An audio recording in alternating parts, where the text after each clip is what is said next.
Say, baby, wait. Tell them how we start. Them don't know anything, but them just they talk. Baby, wait. Tell them how we start. Them don't know anything, but them just they talk. I say them try to kill me because of you. Them try to steal me away from you. Baby, no, I'll be your own. Say no man if it take me away from sweet like sugar. Oh. Yeah, what's up, me people? Them this is your girl Kameni on this one again. I say I'm on Hall of Fame, guys, with Lyonga. You all stay tuned.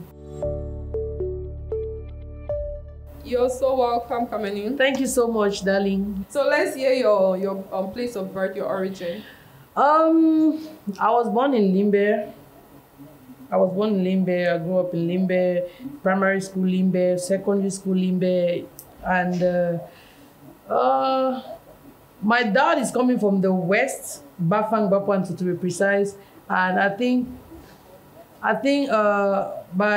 we Africans, we follow the side of we follow our father's side too. I'm from the western region of Cameroon, Bafang Bapuan to be precise. Okay. But my mom is from the southwest though, so I'm mixed. Okay, so how big is your family? I'm the second. I have an elder brother. I'm from a family of 5, 3 girls, 2 boys. I'm the second. I have an elder brother, 2 junior sisters, and the last is a boy. Yeah. Okay. So how was the living condition like? Oh my goodness. I'm sure you want me to cry now.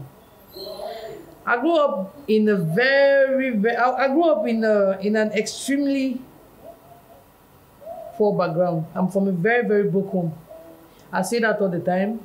And before I go ahead and say anything, people should not be ashamed of where they are coming from. This is me. You can inspire somebody. You can make somebody you can change somebody's life and somebody's way of thinking. I grew up in a very, very broke home.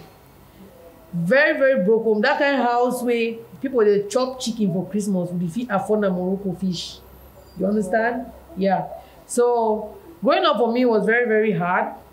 Even I went to, I think I was going to GBHS Limbe. I think back then the school fees of that school was like 22K or 27K. My parents could not still afford it. They'll send me home. They'll send me away from school because I had not paid my school fees. Yeah. So my dad was a peasant plantation farmer while my mom was a petty trader in the market. So sometimes we go to school, come back without food. We're going to the farm to help my dad. So we are either going to the farm. I think we were just two, 3 by then because the other people were very, very little. So we separate. Some people are going to the farm to help my dad. Another person is going to the market to help my mom. And sometimes even after all that much work, we come back home, there's no food to eat. I don't even know, there was this thing called blockade. This bread called blockade at the time. I don't see blockade anymore, but that was our daily bread. We come back after all the work from school to the farm or the market, and we could only afford, that time, at the time we had a bakery just beside the house. We had a bakery just beside the house, and the roll of blockade was like 250 or 200, if I'm not making a mistake. And that's what we are buying. And probably people that thing had steps like this, some square steps and stuff. If you are giving you 4 steps, it means at Christmas that they know. And I can't count how many Christmases or how many Christmas passed without us having clothes. We didn't have clothes to wear. We didn't have shoes, and we were just okay. I, for one, I've always been that understanding kid. I will be that picking for house way. When they say, "Mr. Man, go wash that pan for the," they don't call no my name. And Joe go wash the pan. And from a very tender age, from a very young age, I could already understand that this is the situation we are living in. And I had to accept it. My brother, my sisters, we all had to accept how or where we were coming from, or the home in which we were born in, and all of that. Yeah. So we got used to it, and that's it. No help from extended relatives? You know this thing where they say, I think my mother's family is not as broke, or was not as broke as my father's family. And you always be like, oh, you know this thing when if you're coming from a rich family, or I don't know, they were a rich family at the time. And they will say, oh, you're not marrying this person because he's broke and stuff. So my mother married my dad out of stubbornness. Like, the family of my, I think the family of my, especially my grandmom didn't really want my mom to go ahead with the marriage and all of that. But my mom still went ahead. I probably love pushed her or whatever thing. And so because of that, a lot of things, small things, you know how these things that we are Africans and you get the way we did. And so you end up like that. And my dad was a very proud broke man. My dad wouldn't want to beg from anybody. My dad will not accept if he knows that if he comes to you for assistance, you're just going to use it to. In fact, he will not even try. He wouldn't even go there. Because he feels like the moment you're giving him now, as he's turning his back, you insult him. You use and caution. So he wouldn't do that. So if we didn't have meat, we eat the food like that. If we didn't have fish, we eat the food like that. If we don't have socks, we go to school like that. I was trekking to school on a daily. I'll leave my 4 and go to GBHS in my 2. I was trekking to school on a daily. To school and back home. You understand? And he would tell me, I don't want to see you back, like, you know, back in the days when we were in school, like, kids would always stand on the road and please beg cars to carry them back to their house and whatever. My dad will hold my ear, he will warn us and tell us, make sure that no, trek and come back home. Wow. Don't beg food from anybody in school. So we were just used to. We just accepted the whole thing and we were just living like that. Okay. But trust me, it was really hard. Now, as a kid, I bet you had classmates who were from rich homes. How was the feeling? All my classmates were from rich homes. And trust me, back in school, you will never know I was from a broke home. Oh. I was very fine. I was very neat. I was very smart. I had talent on top of it. You know this, I was just that kid in school that people want to be her friend. Everybody you can sing, everybody knows you are singing. You know, back then in school, you see the best footballer in the class or the best footballer in school, everybody wants to be their friend. I was just that girl. I was just that kid in school. Everybody wants to be my friend. Everybody wants to be close to me. You know, if you're not giving me Yahoo, or if you're not giving me British Pay or whatever, I will not show you in exams. I was just that kid in school. Everybody wanted to be around me. Okay. Yeah. Now, let me find out, the rest of your siblings, how did they deal with this living condition? They say that, you know, African homes, your siblings, if you're the firstborn, your siblings will look up to you. Yeah. Yeah. Normally, if you're an elder person in the house and you behave in a funny way, trust me, most of your siblings will copy from you. You know, as a child, when you do the way what you see is what I don't know how to say. You pick up what you see from your elder ones or from your parents and all of that. The fact that my elder brother and I had accepted the whole thing and we were living happily, they just had to cope. They just had to do the same. Yeah. So for how long did you and your family live in this condition? For so many years. I think I was from, let's say, I was 23 when we were seeing. Things got better eventually. Things got better as we were growing up. Things got better because I started making money at the age of, like, is it 16 or 14? 14, 15, 16. I started making money. I told my mom, I don't want you to go to, because we were selling back then. I think my mom had small things she was selling at the park where people go to take vehicles to go to other cities. So my mom was doing stuff there. I'll tell my mom, I don't want you to do this again. My mom is so kind and she'll be that person. If she's selling you, come there and take stuff. You don't have money, she'll just give you and you will not pay. But if I'm there, trust me, you cannot try it. I've been like that since. If you're buying something, you will pay. There's nothing like you're borrowing, you pay later or whatever. So I told my mom, I want you to sit at home. Let me be the one to do this. So what I do is after school, I'm making sure I'm going there and my mom is going back to the house to rest. Yeah. So things eventually got better. I got attached to so many. It's like when I was in the university, it became much easier for me. I was selling clothes and I was going to school. I will pay my school fees in the university. I will pay that of my junior sister. You know, sometimes I go home, my parents will be like, oh, they want to give me money. And so I'll put money in my mother's clothes. She will not even know. You know, it was easy for me. And at this time, I had this friend of mine. You know, this kind early. I think I was in the first year, or I started dating at my lower 6, upper 6 in the high school. So I had this boyfriend that, you know, these scammers, all these people, they have their way, they had their way. So he had money at the time, that was money. So he had money, he would assist me to do a lot of things. I was just living fine. trust me, you could hardly tell I'm from a broke home. My lifestyle from secondary school to the university, you could hardly tell I'm from a broke home. I prefer no Nyanga. I like me Nyanga. Like, people be like, you know, when you're in the university, trust me, you don't even know who is from a rich home and who is from a broke home. Yeah. You don't know. So it was very hard, apart from people who would come to, and then a lot of kids liked our house. We had this very old plank house, Carabot house at the time, you know. Kids didn't mind. People who were born with silver spoons would come to that house and eat my mother's food with no meat. They were just feeling free and they just liked being there. I don't even know why, but I just had this vibe and people always want to be around me. Yeah. So, I don't know. Things eventually got better and... Okay. Now, do you have any childhood traumatic experience? Child. I don't think so. Like, when we're selling at the park, you know, when as a girl child selling at the park, I could do this is me. But for another person, it might not work. You go sometimes to sell, people want to touch you and do that and do that. But trust me, I was very rude. I was very, how do I say? I was very wired when it comes to things like that. If you're buying for me. But there are, I saw other kids who could not stand for themselves at the park. You know, they are buying stuff from you. They are touching you. They want to touch your breast. They want to do funny things to you before they are paying your money and stuff.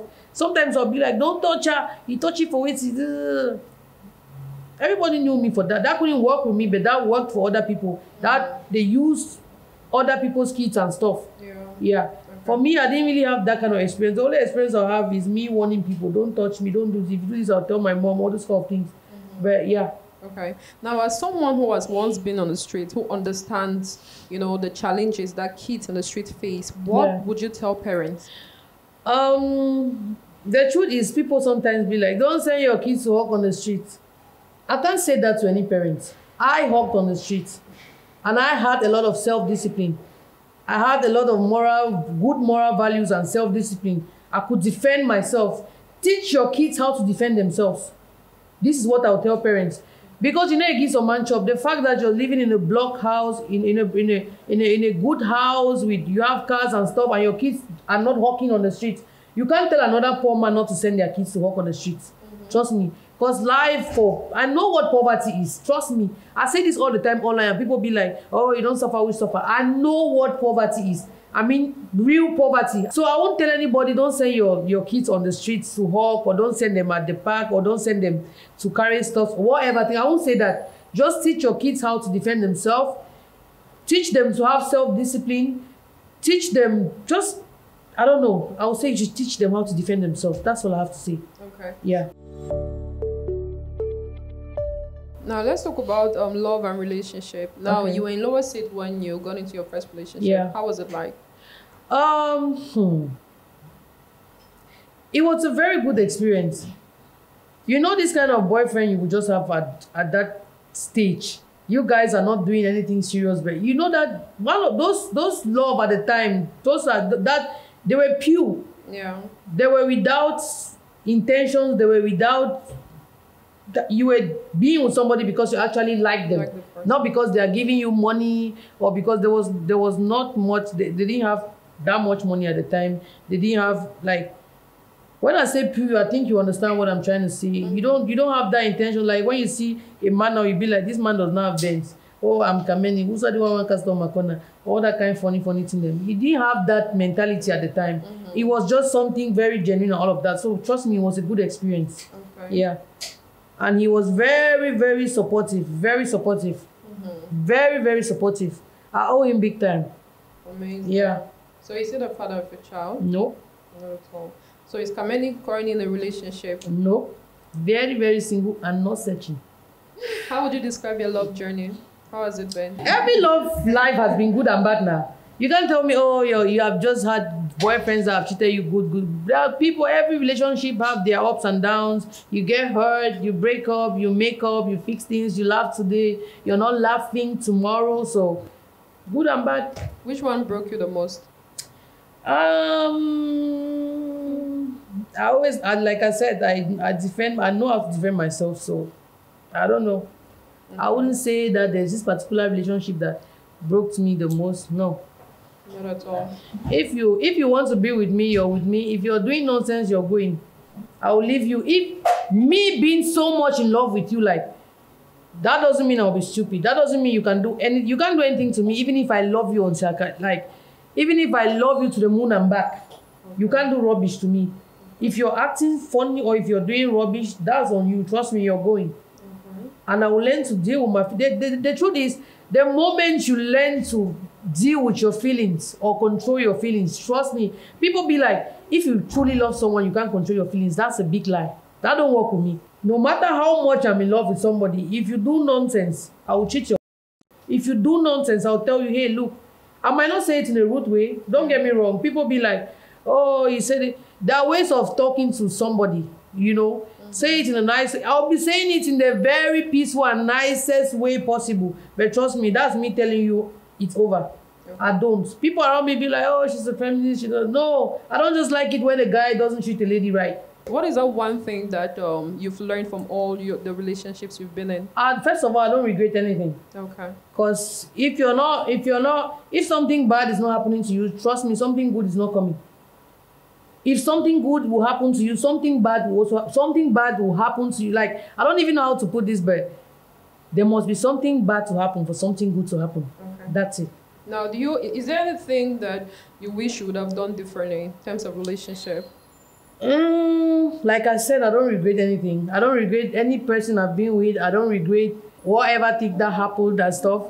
Because all those things made me who I am today. They made me this strong. They made me this smart. They made me this. I don't know. Like, I don't regret anything. Trust me. Everything. I just believe that anything that happens is meant to happen. Was meant to happen. Sorry. Yeah. If something happens to you today, that thing was meant to happen. I don't believe in all this. If you be do so, it's not gonna happen. No. Okay. That's how it was meant to happen. Trust me. So that's my belief. Okay. So if you met this person, your paths were meant to cross. Yeah. Yeah. Okay. Now, some people define you as Kameni is rugged or Kameni is a rude girl. You know, would you say that it's as a result of where you're coming from? Now, my question is this: if you were born in a different environment, do you think you would have been this strong woman, this defensive woman that you are today? Do you think I'm rugged? Do you think I'm rugged? Extremely. I'm rugged, I swear. Rugged. Okay, I will say this. First of all, I'm not as rugged as people think I am. Okay. You know, I'll say this. People be like, oh, she dresses like a boy. She's hard. She's tough. She's strong. I'll say this again. Getting into the industry, I needed to be different. Blanche is sexy. Daphne is sexy. Whoever girl is sexy and all of that. They say when you want to start a business, you find something that will distinguish you from other existing products. You get? When you want to start a business, you try to differentiate yourself, like to make it easy for people to identify you. Make it easy for people to differentiate you from the other existing whatever businesses or whatever thing that happened. Yeah. So I think every other person was sexy. I could sing I could do any kind of song, any kind of genre and stuff. I'm talking to you now, you hear how big my voice sounds. This is my voice and this is how it sounds. And I felt like dancehall was going to be perfect for my kind of voice. Yeah. After dancehall, I felt like me dressing like a guy and all of that, it was going to differentiate me from the other female artists. I felt like, how do I say it? Being a little rugged and not being sexy. Like, because you can still be a tomboy and be very sexy. I chose to be a tomboy. I chose being a tomboy and not being sexy for a reason. You get? Yeah. I chose being a tomboy and not being sexy for a reason. I think that was one of the reasons why I came out like this, and people could easily differentiate me from other people. Yeah. If I grew up in a better environment, I don't know. I didn't grow up there, so I wouldn't know. Yeah, I don't. But I don't think so, because I know of people who were born with silver spoons and they are more rugged than I am. Yeah.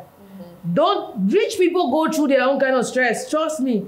Don't feel like growing up in poverty or growing up under very harsh conditions makes one to be rugged. I know of many girls and boys that grew up in worse conditions than I grew up in, but they still don't have sense. Yeah. They are still very weak. They still can't stand up for themselves. So trust me, growing up in a broke home or in a ghetto or trenches, like they call it now, doesn't really make you, yeah, it will make you strong in a way. It doesn't make you really smart. There are people, it's not everybody. That doesn't work for everybody. Yeah. The fact that I grew up there and I'm this strong and I'm this rugged and I can defend myself, don't mean that every other person who grew up there is like that. I know of so many people who don't have sense from that, from the trenches. They still be excited and they follow funny things that don't have value. Yeah. So I don't think growing up in another place would have changed anything about me. I mean, this is who I am. I'm not broke now. I'm not in the trenches now, but I'm still the way I am. I cannot even pretend about it. Sometimes when we travel, people be like, oh, they want to do this, I want to do this. And the way I'm doing my own, people will be like, Chai, that ghetto life in Viva Kumovi, I say me a day. You know, go come out. Before we talk about your musical career, real quick, what's your highest level of education? What level did you attain? I have a first degree in marketing. Oh. HND and first degree in marketing. Okay. Yeah. So has it always been business? Or music, rather? I used to sing for fun growing up. I told myself I want to be a superstar. I wish to be a superstar. Those were my dreams back then. Yeah. And growing up in the house, in a home where your mom is a petit trader, or growing up in a home where your mom was a petit trader, you go to the market all the time. I had all these small business ideas from growing up as a child.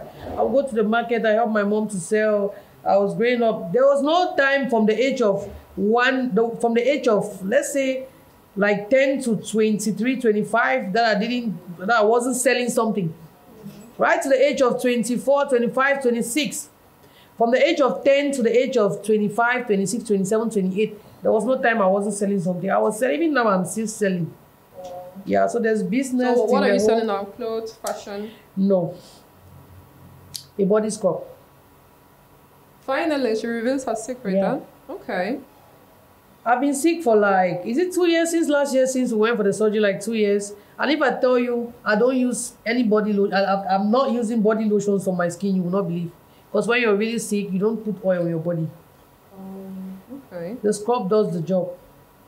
Amazing. Yeah. And I sell it to people. Sometimes people buy and use Inspired and all of that, yeah.